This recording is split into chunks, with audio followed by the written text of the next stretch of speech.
لخمسة نخفي بها حد الوباء الحاتمة المصطفى والمرتضى وناهما والفاطمة يا صديق يا عمر يا عثمان يا حيدر دفع شركم خيرات يا شبير يا شبر إن الله وملائكته يصلون على النبي يا أيها الذين آمنوا صلوا عليه وسلموا تسليما اللهم صل على سيدنا شفيعنا وحبيبنا مولانا محمد وعلى آل محمد كما تحب وترضى بأن تصلي عليه صلاة وسلام عليك يا رسول الله صلاة وسلام عليك يا حبيب الله صلى الله عليه وسلم سبحان ربك رب العزة عما يصفون وسلام على المرسلين والحمد لله رب العالمين.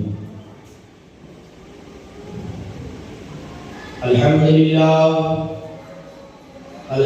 لله الحنان المنان الذي خلق الإنسان وعلمه البيان والصلاة والسلام على سيد الإنس والجان حبيب الرحمن مفتح أبواب الجنان وعلى آله وأصحابه ذوي العرفان أما بعد فأعوذ بالله من الشيطان الرجيم ببركة بسم الله الرحمن الرحيم إن الدين عند الله الإسلام صدق الله مولانا العظيم وبلغنا رسوله النبي الأمين المؤمن الكريم ونحن على ذلك لمن الشاهدين والشاكرين والذاكرين والحمد لله رب العالمين.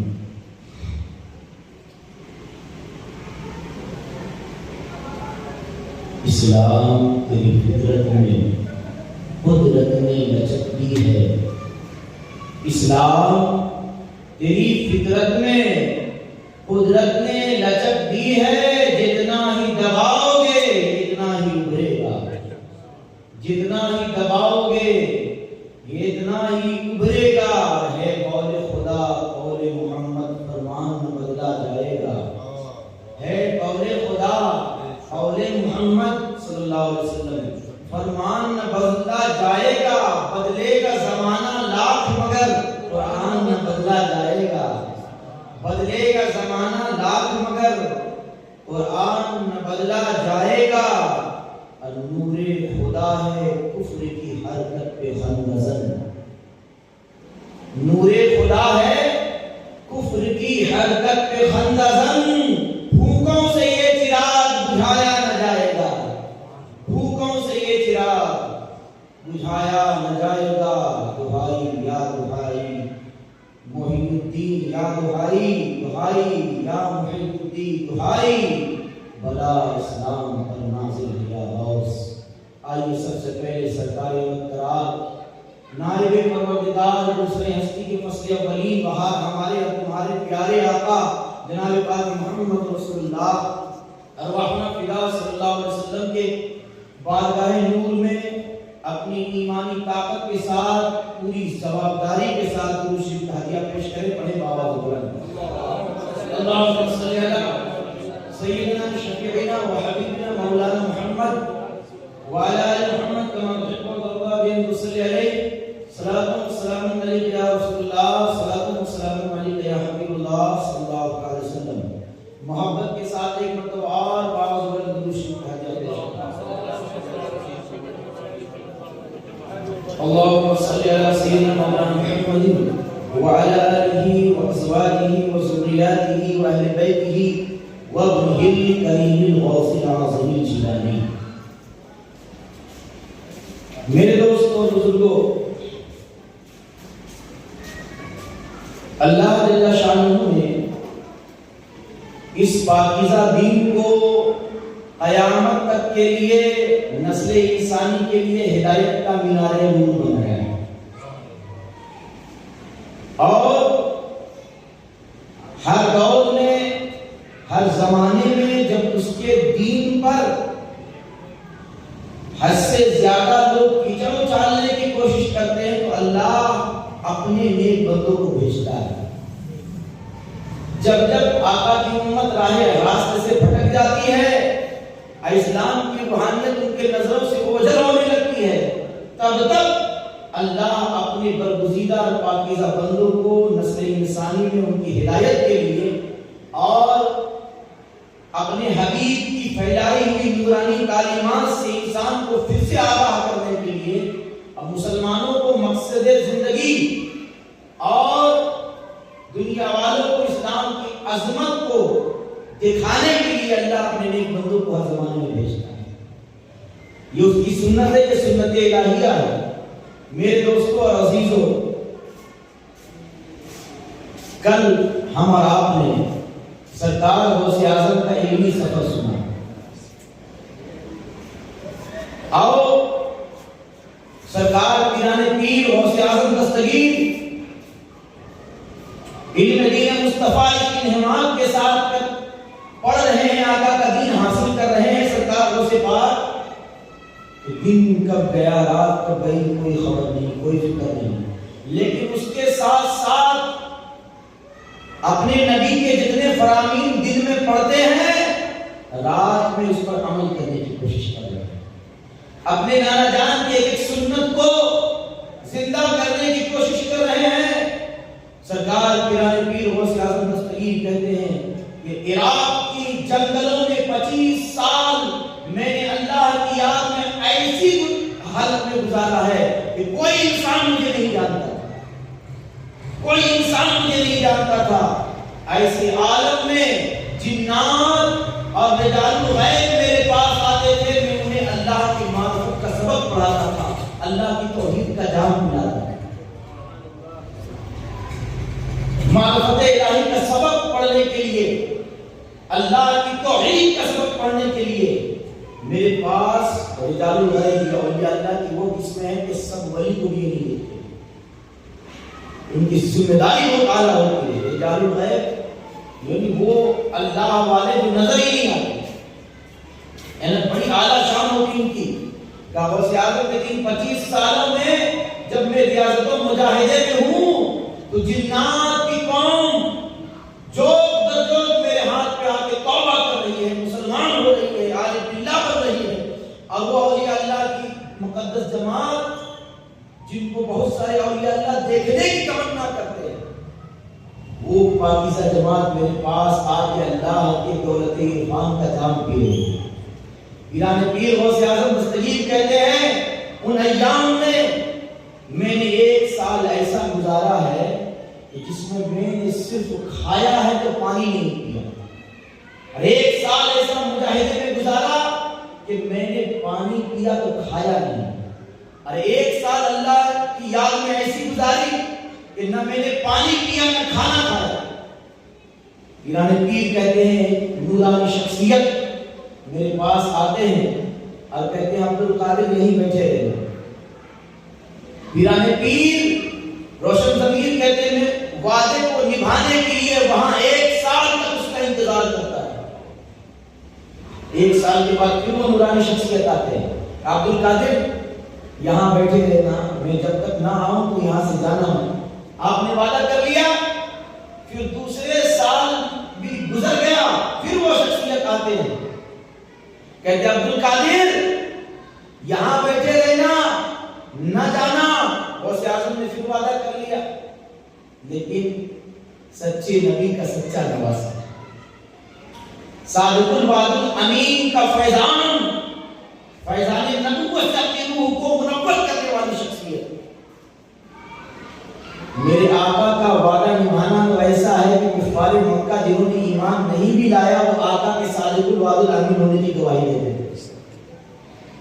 پھر تیسری بار اس شخصیت نے کہا میں 3 سال تک اس کا انتظار کرتا رہا، 3 بار وعدے، 3 برس تک ایک وعدے کے انتظار میں۔ وعدہ کتنا قیمتی ہے، بہت اہم ہے، اس کا محل اسلام کے اندر۔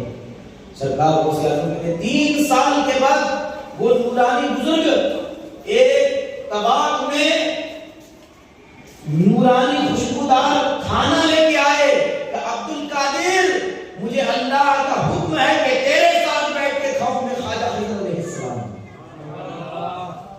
یہ میرے غوث کی شان ہے. سرکار غوث پاک فرماتے ہیں 25 سالوں میں ابلیس اپنی اولاد اور فوج کے ساتھ اسلحے اور پوری طاقت کے ساتھ مجھ پہ حملہ کرنے آتے تھے تاکہ میں اللہ کی یاد سے چھوڑ دوں, ریاضت چھوڑ دوں, نفس کو بھٹی میں جلانا چھوڑ دوں. سرکار غوث پاک کہتے ہیں ابلیس کی اولاد ہزاروں کی تعداد میں لشکر فوج کی شکل میں اوزار ہتھیار لے کے مجھ پہ حملہ کرتی تھی, مجھ پہ آگ کے گولے پھینکتی تھی اور اللہ کی قدرت کی آواز میرے دل سے آتی تھی, عبد القادر تجھے ڈرنے کی ضرورت نہیں ہے, تو آگے بڑھ, ہم تیرے ساتھ ہیں. پیرانے پیر کہتے میں آگے بڑھتا تھا تو ابلیس کی ساری اولاد بھاگ جاتی. سرکار غوث اعظم کہتے ہیں جب ابلیس کی ساری اولاد پھیل ہو گئی تو ابلیس مجھ کو بہکانے کے لیے خود آیا.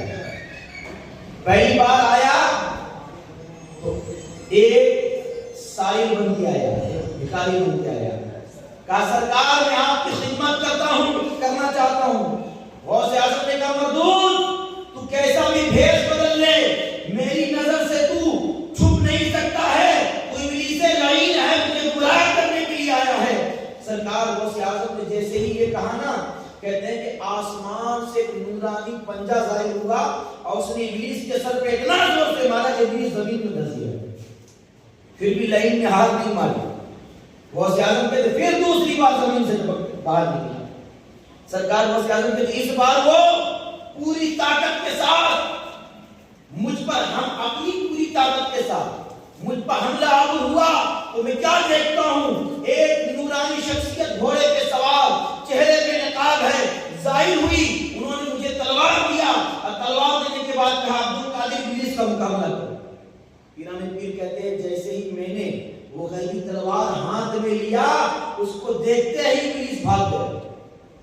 پیرانے پیر کہتے ہیں کہ بسا اوقات ایسا ہوتا تھا کہ جب زیادہ وہ حیران کرتے تھے, مجھے یاد الہی میں غافل کرنا چاہتے تھے, تو یہ شیطان کی اولاد جب قریب آتی تھی تو میں پنجہ مارتا تھا, تھپڑ کھاتی تھی, میری تھپڑ کھا کے بھاگتی تھی, اور پھر بھی حرکات سے باز نہیں آتی. تو جب میں لا حول ولا قوت الا باللہ العلی العظیم پڑھتا تھا تو اس کی نورانیت سے میں نے اپنی آنکھوں سے ابلیس کی اولاد کو جلتے ہوئے دیکھا, شیطان کو جلتے ہوئے دیکھا. بہت بڑا وظیفہ لا حول ولا قوت الا باللہ, لیکن زبان بھی تو ایسی پاک ہونا, اثر اس کا ہے, لیکن اس منظر کو دیکھنے کے لیے پہلے انسان کا وجود پاک ہونا چاہیے.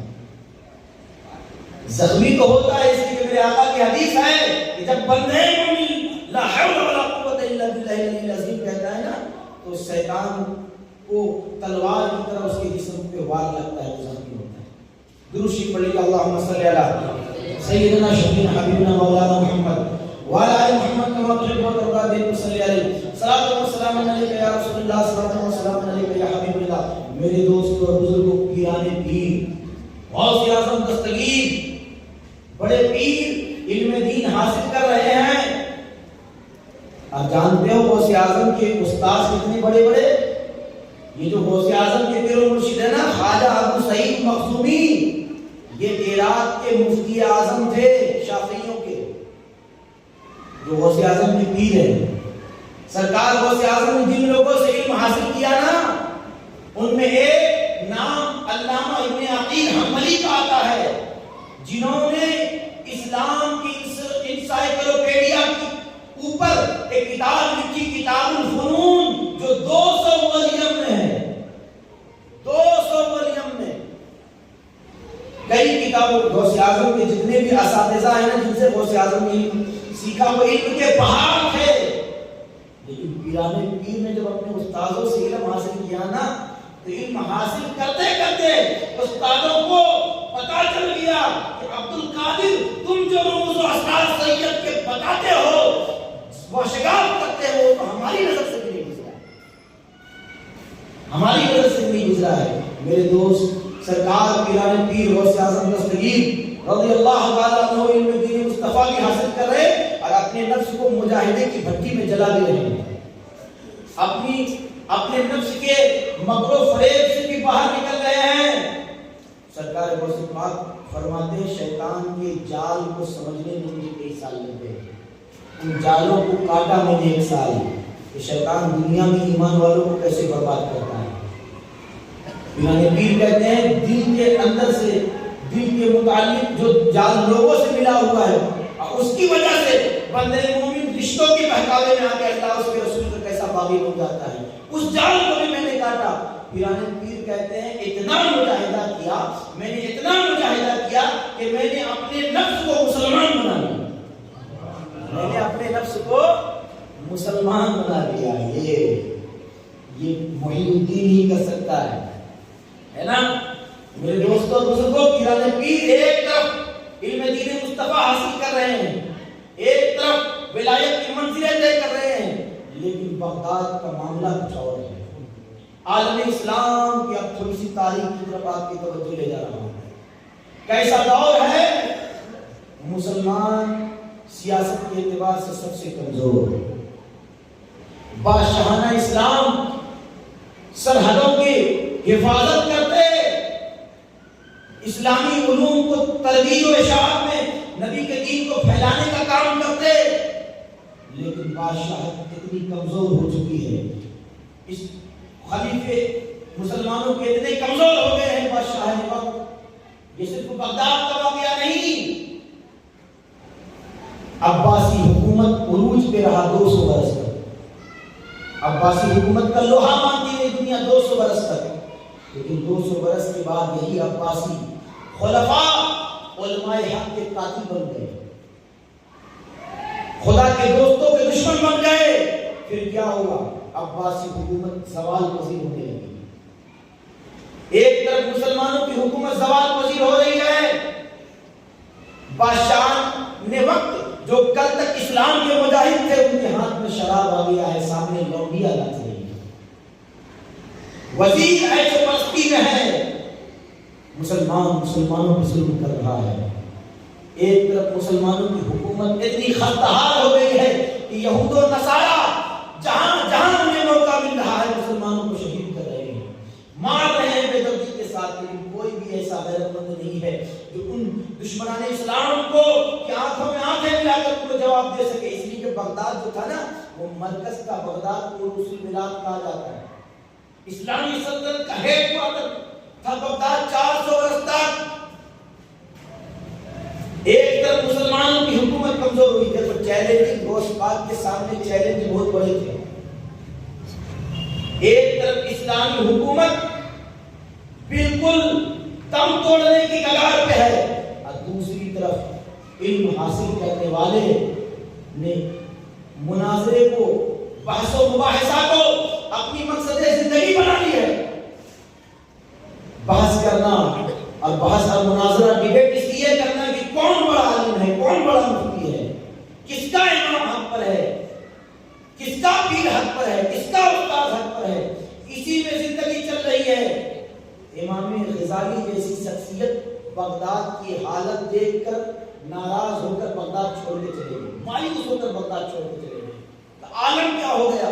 عالم یہ ہو گیا کہ حنفی شافعی سے فروعی مسائل میں جھگڑے کر رہے ہیں، شافعی حنبلی کو کافر کہہ رہا ہے، حنبلی مالکی کو کافر کہہ رہا ہے، اور مسئلے میں ایک دوسرے اپنے امام کو سچا ثابت کرنے کے لیے اتنے بوکھلاہٹ کے شکار ہو جا رہے ہیں، کئی دفعہ تلواریں نکل جا رہی ہیں، خون کی ندیاں بہہ رہی ہیں۔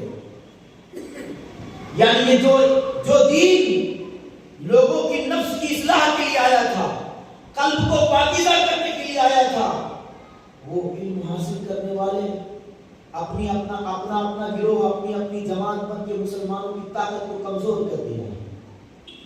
یہ علم والوں کا حال ہے، اور ظاہر بن زاہدوں کا عالم یہ ہے کہ آقا کی امت یہاں ڈوب رہی ہے تو وہ گوشے میں چھپے ہوئے اللہ اللہ کر رہے ہیں، جبکہ موقع یہ تھا کہ نکل کر خانقاہوں سے ادا کر نصب شبیر تھی۔ وہ دور تھا جس دور میں امام حسین کی سنت زندہ کرنے کی ضرورت ہے۔ ایسے وقت میں جب نبی کا دین سسکیاں لے رہا تھا، رو رہا تھا، نبی کے دین کے کو کوئی تسلی دینے والا نہیں. ایسے نازک وقت میں جب مسلمانوں کے امیر 100 باندیاں لونڈیاں رکھ رہے ہیں اور کمزور مسلمانوں پہ ظلم کیا جا رہا ہے, علماء کو پھانسی پہ لٹکایا جا رہا ہے, کوئی حق بولنے کی ہمت نہیں ہے کسی کے اندر, اور دوسری طرف یہود و نصارہ جہاں موقع ملتا ہے وہاں مسلمانوں کی حکومت پہ حملہ کر رہے ہیں. ایسی بے افراتفری کے عالم میں جانتے ہو پیرانے پیر نے کتنے فتنوں کا مقابلہ کیا. اتنا فتنہ کبھی بھی کسی مجدد کے سامنے نہیں آیا جن فتنوں کا غوث اعظم نے مقابلہ کیا. ایک طرف شیعہ کی بدعقیدگی کا فتنہ, روافض کی بدعقیدگی کا فتنہ, ایک طرف معتزلہ کا فتنہ, ایک طرف قدریہ کا فتنہ, ایک طرف مجسمہ کا فتنہ. وقت نہیں ہے کہ ان کے باطل عقیدے کو میں بتاؤں. ایک فرقوں سے نہیں, کئی باطل فرقوں سے جنہوں نے مسلمانوں کا لباس پہن کر اسلام کو نقصان پہنچا رہے. کہیں اللہ کے رسول کی عظمت پہ انگلی اٹھائی جا رہی ہے, کہیں عذاب قبر پہ مسلمانوں کے دلوں میں شبہ ڈالا دیے. اس کا آغاز کیسے ہوا جانتے ہو؟ اس کا آغاز ایسے ہوا کہ منصور مامون, جس کو تعلیم کہتے ہیں علم دوست واسطہ, مامون عباسی, تو اس نے کیا کیا؟ اس نے سب سے پہلے یہ فلسفے کی کتاب, جس کو آج کی زبان میں ہم آج بھی فلسفہ ہی کہا جاتا ہے, جس کو ہم فلاسفر کہتے ہیں, ہے نا. فلسفے کی کتاب جس میں انسان کی بات یہ کہ جو بات تھیوری میں آئے, عقل کی ترازو پہ آئے, اس کو ماننا ہے, جو عقل کے ترازو میں نہ آئے اس کو تسلیم نہیں کرنا. اب ایسی کتابوں کا ترجمہ مامون نے کروایا, کلیلہ دمنہ کا ترجمہ مامون نے کروایا. لوگ اس کو علم دوست کہتے ہیں, لیکن مسلمانوں کی تباہی کا سلسلہ شروع ہو گیا. اب وہ علم جب رواج پانے لگے, جو بدبخت اور جو غلط عقیدہ رکھنے والے لوگ تھے ان کے پاس زبان نہیں تھی لڑنے کے لیے, لیکن ان علموں کی وجہ سے ان کے پاس ان کو زبان مل گئی. اب ایک دھیرے دھیرے عقلی علوم, عقل والے علوم مسلمانوں کے اندر اتنے رائج ہو گئے اب کہ کوئی قبر کے اوپر سوال اٹھا رہا ہے کہ قبر کا عذاب عقل میں نہیں آتا, میدان قیامت قائم ہوگا, یہ بات عقل میں نہیں آتی ہے, یہ غیب کی بات ہمیں عقل میں نہیں آتی. عقل کے ترازو پہ تولا جانے لگا اور باطل فرقے کے لوگ مسلمان خلیفہ کے مشیر بن گئے. ایسے عالم میں بغداد میں کوئی نہیں ہے جو صرف بغداد والوں کا نہیں, پوری دنیا کی اسلامی حکومت کو بھی مضبوط کرے اور مسلمانوں کو بدعملی سے بھی نکالے اور مسلمانوں کی ایمان و عقیدے کو بھی بچائے. ایسا دور تھا کہ پیران پیر ایک دن کتاب قرآن کو بغل میں لے کے آپ بدل ہو کر بغداد سے نکلنا چاہ رہے ہیں, بغداد سے جا رہے ہیں کہ پیچھے سے غوث اعظم نے سنا, پیچھے سے آواز آ رہی, عبد القادر بغداد چھوڑ کے کہاں جا رہے ہو, عبد القادر بغداد چھوڑ کے کہاں جا رہے ہو.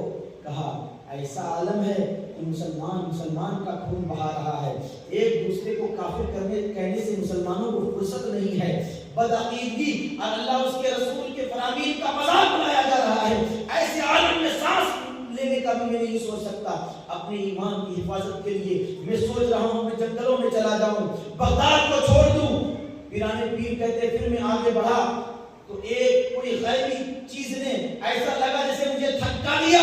میں بغداد کی سرحد سے باہر نکلنے والا تھا کہ اچانک وہیں پہ میں گر گیا. غیب سے آواز ہے, عبد القادر تم کو یہاں کے لوگوں کا ایمان بچانا ہے, تمہاری وجہ سے اللہ لاکھوں لوگوں کو ہدایت کا نور بخشے گا, دولت عرفان بخشے گا. تم تو آقا کی امت کے امید کی آخری کرن ہو, تم بغداد چھوڑ کے جا رہے ہو. کہا میں اپنی ایمان کی حفاظت کے لیے بغداد چھوڑ کے جاتا ہوں. ماحول کیسا ہو, کہیں چھوڑ کے چلا جانا چاہتا ہوں بغداد. کہا عبد القادر تمہارے ایمان کا محافظ رب العالمین ہے, لیکن بغداد چھوڑ کے مت جاؤ, اس لیے کہ اللہ کی ذات کو منظور ہے کہ یہ مسلمانوں کی بگڑتی ہوئی تقدیر اللہ تمہارے ہاتھ سے سنبھالے گا, تمہارے ہاتھ سے سنبھالے گا. میرے دوستوں اور بزرگوں, ایسا پرفتن دور جب عابد اور زاہد ریاکار بن گئے ہیں، علماء سو بن گئے ہیں، مکار بن گئے ہیں، اور ادھر اسلامی حکومت کمزور ہو گئی ہے۔ ایسے عالم میں سرکار پیران پیر علم حاصل کرتے رہے، مجاہدہ اور ریاضت کی منزلیں طے کرتے رہے۔ اب پیران پیر علم کو جب مکمل کر چکے تو وہ مدرسہ، اس مدرسے کا نام پہلے مدرسہ نظامیہ تھا، جس میں امام غزالی نے بھی پڑھایا۔ آپ جب پڑھ رہے تھے تو اس مدرسے نظامیہ کا جو ہیڈ تھا نا، متولی، وہ غوث اعظم کے پیر و مرشد تھے، خواجہ ابو سعید مخزومی۔ لیکن آپ کے ہزاروں اسٹوڈنٹ میں کوئی بھی غوث اعظم کا ہم پلہ نہیں تھا۔ جب خواجہ ابو سعید مخزومی کا انتقال ہو گیا تو سارے مسلمانوں نے، بادشاہ وقت نے، وزیروں نے کہا کہ پیران پیر مدرسہ نظامیہ کو اب آپ کو سنبھالنا ہے۔ اتنا بڑا، بہت بڑی یونیورسٹی ہے، بہت بڑی یونیورسٹی ہے مدرسہ نظامیہ، تو اس کو آپ کو سنبھالنا ہے۔ پیران پیر کو اس مدرسے کا دارالعلوم کا متولی بنایا گیا، جس میں کئی علاقوں سے، کئی جگہوں سے طالبان علوم محمدیہ کی طلب رکھنے والے کئی اسلامی ملکوں سے آ کے اس مدرسے میں پڑھا کرتے تھے۔ مدرسہ نظامیہ جہاں غوث اعظم نے کبھی علم حاصل کیا تھا، آج سرکار غوث اعظم کے سر پہ وہ جوابداری آئی، لیکن پیران پیر کے علم کا شہرہ پھیل گیا تھا دنیا اسلام میں۔ جب پیران پیر نے مسند شیخیت کو زینت بخشی، مسند تدریس کو زینت بخشی، تو چن چن کے اتنے لوگ علم دین حاصل کرنے آنے لگے، غوث اعظم سے علم کی خیرات لینے، بڑے بڑے مفتی، بڑے بڑے عالم جو پڑھ چکے، وہ علم کی خیرات لینے کے لیے پیران پیر کی بارگاہ میں آئے۔ تو اب مدرسہ نظامیہ چھوٹا پڑ گیا۔ پیران پیر نے جمعہ کے لیے اعلان کیا، اے مسلمانوں، یہ مدرسہ جو ہے نا، یہ اسلام کا مرکز ہوتا ہے، اسلام کا قلعہ ہوتا ہے، یہاں سے پیدا ہونے والے اسلام کے غازی ہوتے ہیں، اسلام کے مجاہد ہوتے ہیں۔ ہم سب کی ذمہ داری ہے کہ اس کو مدرسہ نظامیہ کو جگہ زیادہ چاہیے، نئی عمارت بنانی پڑے گی، نئی بلڈنگ بنانی پڑے گی۔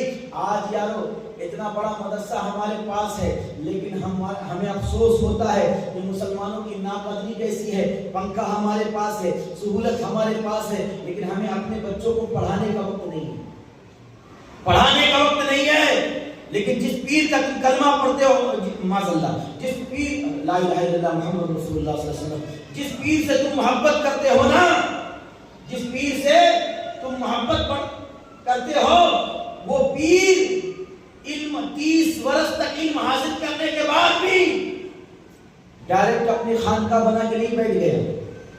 غوث اعظم نے دارالعلوم بنایا، یونیورسٹی بنایا۔ کہ عالم کیا ہو گیا؟ علامہ تاج فانی رحمۃ اللہ علیہ صاحب قلائد الجواہر بیان کرتے ہیں کہ عالم یہ ہو گیا، عالم یہ ہو گیا کہ جب غوث اعظم نے اعلان کیا نا کہ دین محمدی کا قلعہ بنانا ہے، مسلمانوں کے لیے سب سے بڑی یونیورسٹی بنانی ہے، تو جانتے ہو کیا امیر کیا غریب، جس مسلمان کی جو حیثیت تھی، اپنے حساب سے لا رہا ہے، سعادت سمجھ رہا ہے کہ میرے نام کی کم سے کم ایک اینٹ تو دارالعلوم میں لگ جائے، مدرسے میں لگ جائے، تاکہ یہ ہمارے لیے مغفرت کا سامان ہو جائے۔ جس کو اللہ نے پیسہ دیا وہ پیسہ لگا رہا ہے غوث اعظم کے دارالعلوم میں، اور جن کو پیسہ نہیں دیا وہ مزدوری کر رہے ہیں یہاں پہ، تاکہ ہمیں بھی نیکی کمانے کا موقع مل جائے۔ آج اللہ کے نام پہ 50 روپیہ ہماری جیب سے نہیں نکلتا ہے نا، اتنا بڑا دلواڑا ہے۔ جمعہ میں جب کھالا پھرتا ہے تو بورڈ پہ لکھے ہوئے اکثر کو دیکھ کے ہمیں شرم آتی ہے، ہم سوچتے ہیں کیا ضرورت ہے، مسجد کی مرمتی تو ہے، تو یہ پھالا پھرانے کی کیا ضرورت ہے؟ یارو ایک زمانہ تھا جب یہ آشائشوں کا زمانہ نہیں تھا، اس وقت بجلیوں کا زمانہ نہیں تھا، تب مسجد کے اخراجات 5-10 ہزار میں چل جاتے تھے۔ آج 50 ہزار میں مسجد کی جو اس کی ضروریات ہیں وہ پورے ہونے مشکل ہوتے ہیں۔ آپ بھی تو پنکھے کے بغیر نہیں رہ سکتے، آپ بھی تو لائٹ کے بغیر نہیں رہ سکتے۔ آپ کیا سوچتے ہیں جب آپ کی ضرورت 5000 میں پوری ہو جاتی تھی تو 5,000 بڑا رقم تھا. آج آپ کی ضرورت 30,000 میں پوری ہوگی تو اللہ نے رزق بھی تو بڑھا دیا, اللہ نے روزی بھی تو بڑھا دی. ایسا تو نہیں ہے کہ 25 سال پہلے جو آپ کی انکم تھی آج بھی وہی انکم ہے, اسی سے گھر چلا رہے ہو, ایسا تو نہیں ہے. لیکن دیکھو جذبہ رکھو دین کا. یہ دولت ایسی کہ دھری کی دھری رہے. میرا پیر وہ پیر ہے جس نے اسلام کا قلعہ سب سے پہلے بنایا, دارالعلوم سب سے پہلے بنایا ہے. حد کیا ہو گئی, روح کانپ جاتی ہے. حد یہ ہو گئی ایک عورت اپنے شوہر کا ہاتھ پکڑ کر پیرانے پیر کے پاس آتی ہے. پیرانے پیر روشن ضمیر, ہم تو غریب ہیں, میں تو کچھ آپ کے مدرسے میں نہیں دے سکتی, لیکن میری تمنا ہے کہ ہم شوہر اور بیوی کی نیکی بھی اس مدرسے میں شامل ہو جائے. جب فرشتے نام لکھ رہے ہیں کہ نبی کے دین کا قلعہ بنانے والے بھی یہ خوش نصیب شامل, یہ خوش نصیب شامل, ان نورانی ناموں میں کم سے کم ہمارا بھی نام آ جائے. ہم کچھ دیر سو نہیں سکتے, لیکن پیرانے پیر, میری شادی مرد سے ہوئی تھی نا تو 20 درہم پہ ہوئی تھی. کتنے؟ 20 درہم پہ. میں نے اس کو اس شرط پہ اپنا آدھا حق مہر معاف کر دیا کہ اگر تو پیرانے پیر کے مدرسے میں کام کرے گا, مزدوری کرے گا, تو میں اپنا آدھا حق مہر معاف کرتی ہوں. آدھا حق مہر میں نے پہلے معاف کر دیا, اور آدھا حق مہر پیرانے پیر کے مدرسے میں تو کام پورا کر لے گا تو میں معاف کر دوں. آدھا بھی معاف کر دیا, 10 معاف کر دیا. اب پیرانے پیر کے مدرسے میں تجھے کام کرنا, اینٹ لگانا ہے, بلڈنگ بنانی ہے. ہم دولت نہیں دے سکتے, ہم پیسہ نہیں دے سکتے, لیکن کم سے کم اپنے ہاتھ کی قربانی تو دے سکتے ہیں. جذبہ دیکھو اللہ. لیکن سرکار غوث اعظم رحمت للعالمین کے نواسے, ایک دن جوان آیا, آپ نے غور کیا یہ جوان ہے, اس سے میں کام تو کرا رہا ہوں, لیکن اگر اس سے میں فری میں کام مدرسے کا کرواتا رہا تو اس کے گھر کا گزارا کیسے ہوگا, اس کے گھر کا گزارا کیسے ہوگا. یہ جذبے میں نیکی میں ہاتھ ہو گیا. تو پیرانے پیر نے کیا کیا, کہا ایک دن تو ثواب کمانے کے لیے آیا نا, ایک دن تو راہ اللہ کے لیے کام کر, ایک دن عبد القادر تجھے مزدوری دے گا.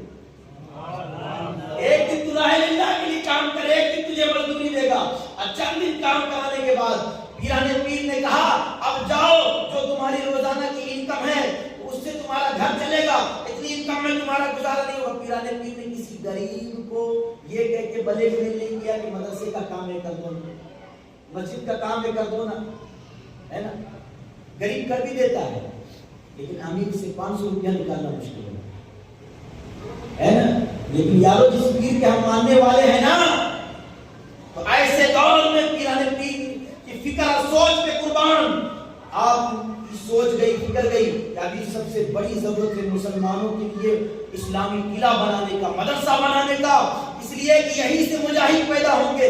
جانتے ہو غوث اعظم نے کہ نگاہ ولایت کا صدقہ ہے سلطان صلاح الدین ایوبی, اس نے بیت المقدس کو پھر سے عیسائیوں کے قبضے سے چھڑایا.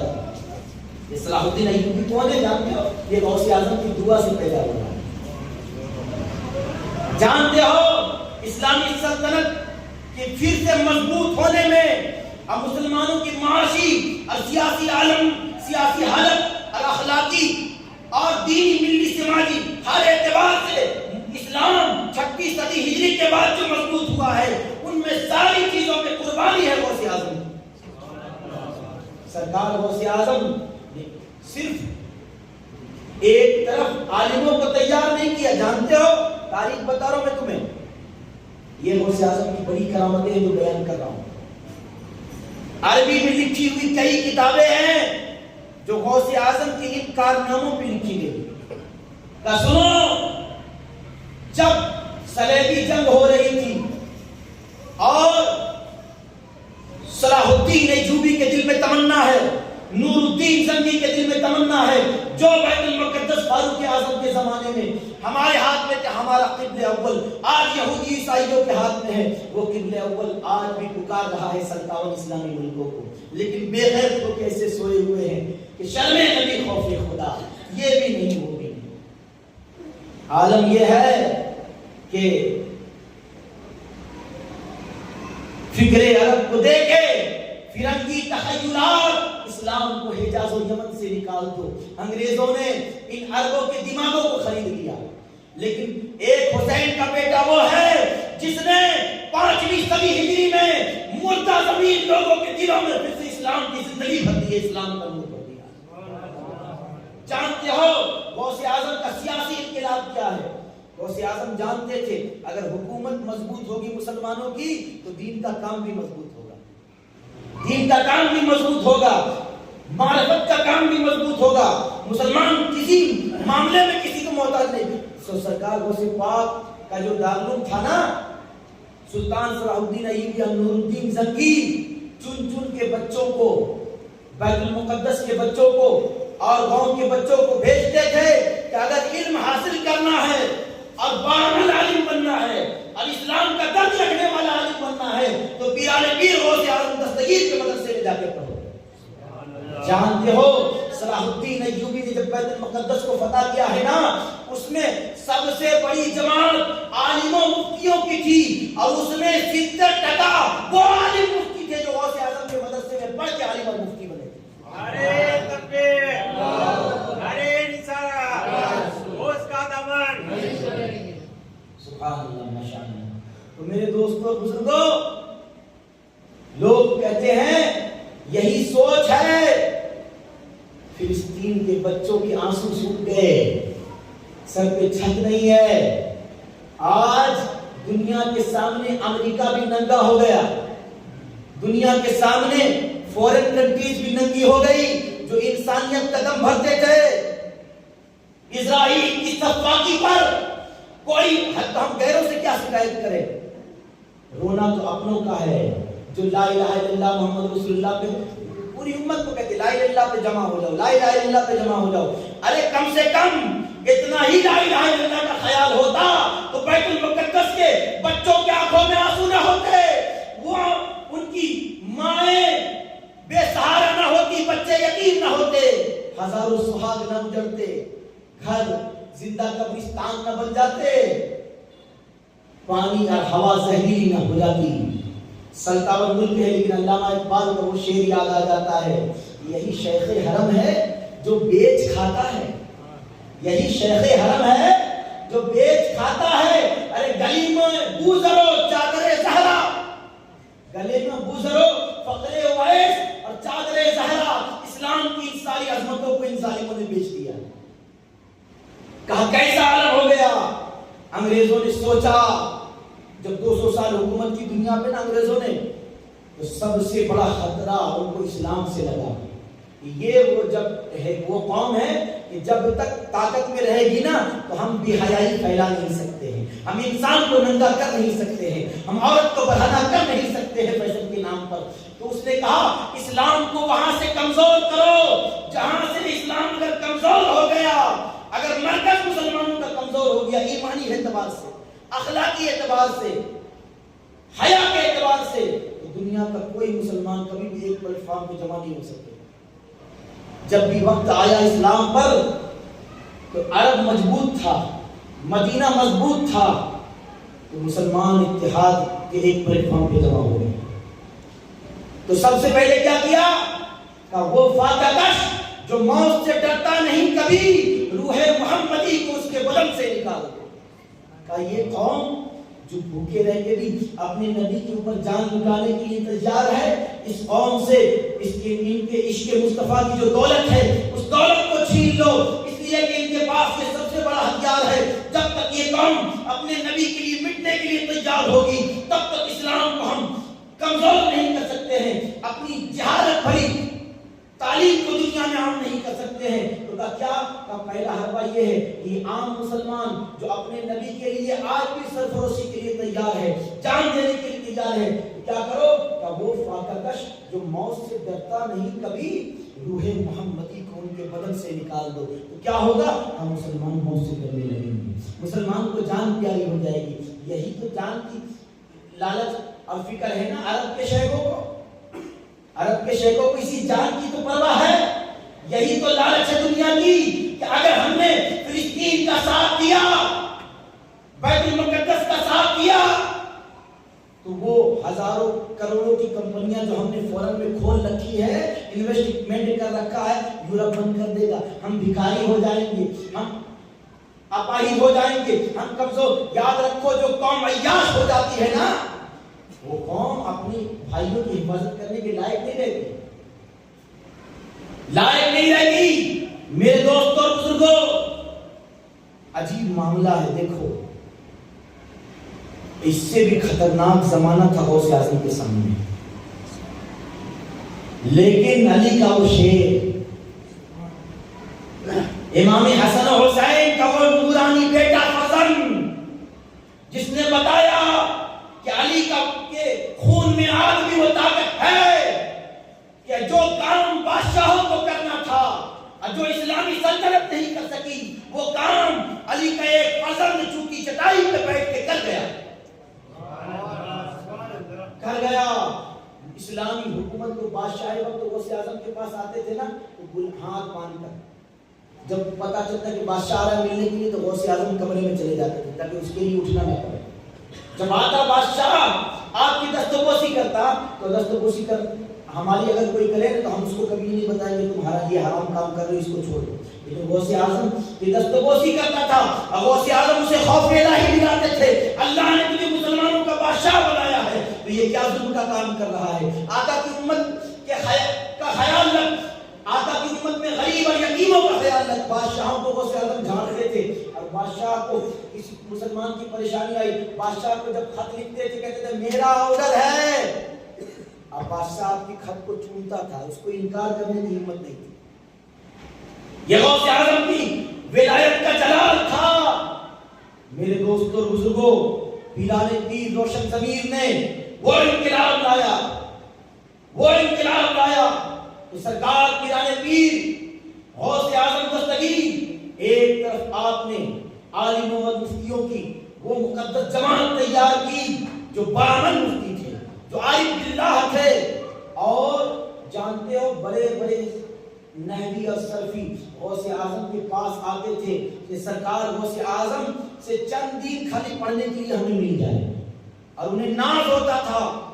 غوث اعظم کے شاگردوں میں ایک نام ہے علامہ ابن قدامہ حنبلی کا، یہ فقہ حنفی کے بہت بڑے امام مانے جاتے ہیں، اور ان کو جو اہل سنت میں انگلی اٹھاتے ہیں وہ بہت مانتے ہیں علامہ ابن قدامہ حنبلی کو۔ فقہ کی کئی والیوم میں، تقریباً 8 یا 10 والیوم میں ان کی کتاب ہے ضخیم۔ یہ علامہ ابن قدامہ حنبلی کون ہے جانتے ہو؟ یہ غوث اعظم کے شاگرد ہیں، یہ غوث اعظم کے شاگرد ہیں۔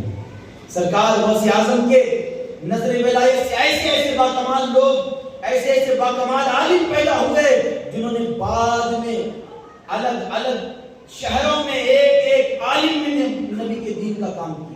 سرکار غوث اعظم نے ایسے نفوس قدسیہ کو تیار کیا کہ وہ اللہ والے جن کو یہ لگتا تھا کہ اب دین محمدی کا کیا ہوگا، جب غوث اعظم آئے، غوث اعظم کی نظر ولایت کی خیرات ولیوں کو ملی، تو غوث اعظم کی نظر سے تیار ہونے والے ولی ایک ایک اولیاء اللہ جب غوث اعظم کے دربار سے تیار ہو کے گئے ہیں، اسلام کا سفیر بن کے گئے ہیں، کوئی افریقہ گیا تو پورے افریقے میں اسلام کا نور پھیلا دیا، کوئی چین گیا چین کے اندر اسلام کا نور پھیلا دیا۔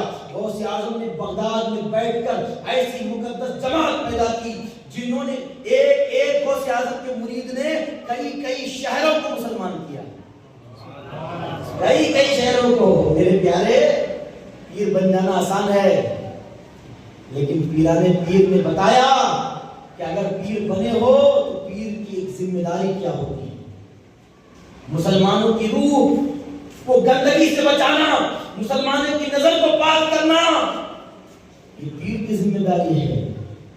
آج یہ انجمن اجلا ہوا لگ رہا ہے، اجلا ہوا لگ رہا ہے۔ میرے دوستوں اور بزرگوں، آپ وقتوں میں بات کے اختتامی انداز میں لاتے ہو، تجدیدی کارنامے ہمیں سمجھنے کی ضرورت ہے۔ لوگ ہم کو اہل سنت کو تانا دیتے ولیوں کے قریب کیوں رہتے۔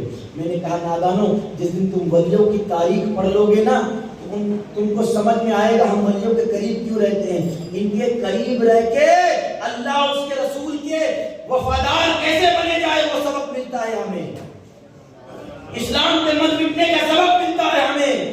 یہ پیران پیر غوث اعظم دستگیر زمانہ طالب علمی کا غوث اعظم نے کیا دیکھا تھا وہ آپ نے سنا 40 دن تک ایک لقمہ میسر نہیں ہے لیکن غوث اعظم نے جب مدرسہ نظامیہ کو مدرسہ قادریہ بنایا نا تو غوث اعظم کا یہ وہ مدرسہ ہے کہ پیران پیر نے کہا کہ میرے مدرسے کے سامنے سے اگر کوئی گزر گیا ایک بار تو اللہ نے مجھ سے وعدہ لیا ہے کہ اس انسان کو عذاب نہیں ہوگا اور اگر بہت بڑا پانی ہے تو اس کے عذاب میں کمی کر دی ہے.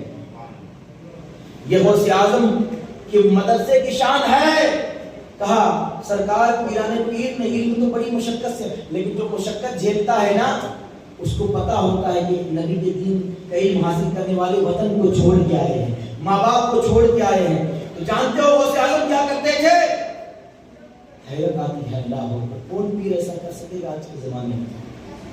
کہ سرکار غوث اعظم اپنے ہاتھ سے کھانا بنا کے کئی مرتبہ اپنے گھر میں کھانا بنوا کے اپنی زوجہ سے اپنے ہاتھ میں پلیٹ لے کر دیکھتے تھے رات میں کوئی طالب علم بھوکا نہ سو جائے. غوث اعظم ہاتھ میں لے کے جاتے تھے کھانا طالب علموں کو کھلانے کے لیے جو نبی کا دین حاصل کرنے کے لیے الگ الگ گھروں سے آئے ہیں.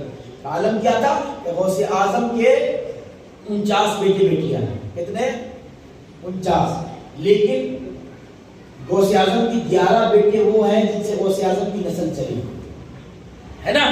کہ غوث اعظم اپنے بیٹوں کو بھیجتے تھے بیٹا جاؤ ابھی رات کے سناٹے میں یہ نبی کے دین حاصل کرنے والے قرآن و حدیث کی علم کا درد رکھنے والے رات کے سناٹے میں قال اللہ قال رسول اللہ کا سبق پڑھ رہے ہیں. جاؤ تم ان کے لیے چراغ جلا دو. ان کے چراغ میں اگر تیل نہیں ہوگا تو گھر سے تیل لے جاؤ تیل جلا دو. ان کے لیے چراغ جلا دو تاکہ ان کو اندھیرے میں کتاب دکھے گی نہیں تو آتا کہ اللہ اس کے رسول کی کتابوں کو اسلام کے اوپر لکھی ہوئی کتابوں کو یہ یاد کر سکے. یہ غوث اعظم اپنے اولاد سے کرواتے.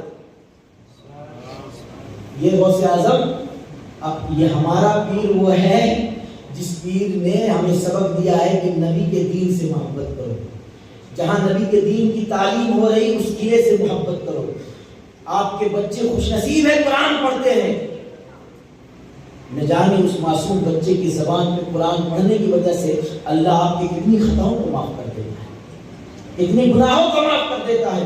میرے عزیز میرے دوست اس پرفتن دور میں اب پیران پیر نے جب آقا کے اشارے پر مولائے کائنات کے اشارے پر تقریر کرنا شروع کیا تو جانتے ہو غوث اعظم کی تقریر میں یہ اثر تھا کہ بڑے بڑے مفتی غوث اعظم کا علمی پوائنٹ علمی نقطہ لکھنے کے لیے 500 لوگ بیٹھتے تھے. غوث اعظم اور وہ 500 لوگ جاہل نہیں تھے چھوڑے بڑے بڑے عالم اور مفتی غوث اعظم کی تقریر کو لکھتے تھے. غوث اعظم کی زندگی کی صرف آخری سال کی تقریر جمع ہو پائی جس کا نام ہے الفتح الربانی جو غوث اعظم کے پوتے نے جمع کی. اتنی موٹی ہے الفتح الربانی. 1 سال کی تقریر 40 سال غوث اعظم نے تقریر کی. اب 40 سال غوث اعظم کی تقریر جمع کی جاتی تو کتنی بڑی لائبریری بن جائے. اور وہ تقریر ایسی ہے کہ غوث اعظم کی ایک ایک تقریر پر کئی تقریر ہو سکتی ہے کئی تقریر ہو سکتی ہے. میرے دوستوں بزرگوں پیران پیر روشن ضمیر جب بیان کرتے لوگ دوڑتے کھینچتے چلے آتے کہ عالم کیا ہو گیا کہ عالم یہ ہو گیا کہ غوث اعظم کو عیدگاہ میں بیان کرنا پڑا. 70,000 لوگوں کا مجمع. اور کیا عجب کیفیت تھی کہ پیران پیر جب تقریر کر رہے ہیں کسی کے ہلنے کا بھی خیال نہیں دنیا کا بھی خیال نہیں سب غوث اعظم کی تقریر میں کھوئے ہوئے. عالم ہے کہ عوام ہے کہ پبلک ہے. اور ان سے زیادہ غوث اعظم کہتے تھے اے لوگوں تم سے کئی گنا زیادہ وہ مخلوق میری تقریر سننے آتی ہے جس کو تم دیکھ نہیں سکتے جس کو تم دیکھ نہیں سکتے ہو. میرا پیر روشن ضمیر محی الدین ہے. سرکار غوث اعظم نے اپنی نور ولایت سے اسلام کے اندر ایسا نور بھرا نبی کے دین کے شجر مبارکہ کو پھر وہ تازگی بخشی کہ نبی کے دین نے مثالی صورت میں آگے کہا کہا کہ انت محی الدین، اے عبد القادر تو نے مجھے نئی زندگی عطا فرمائی،